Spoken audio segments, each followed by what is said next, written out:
এই পৃথিবীতে যে আধুনিক ব্যবস্থাগুলো দেখতে পাচ্ছেন, এই আধুনিক ট্রেন, আধুনিক প্লেন, হাওয়াই জাহাজ, আধুনিক রাস্তা, উন্নত মানের গাড়ি বাড়ি, ফ্ল্যাট, হ্যানা ত্যানা, সুযোগ সুবিধা, এগুলো সাধারণ মানুষের জন্য কিছু ভাবা হচ্ছে না। সাধারণ মানুষের সাথে এগুলোর কোনো সম্পর্কই থাকে না।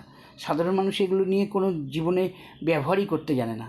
এগুলো সব ধনীদের সুযোগ সুবিধা করা দেওয়ার জন্যে এগুলো করা হচ্ছে। যারা বিত্তশালী, যারা প্রভাবশালী, তাদের সুযোগ সুবিধা করে দেওয়ার জন্যে এত কিছু উন্নয়ন।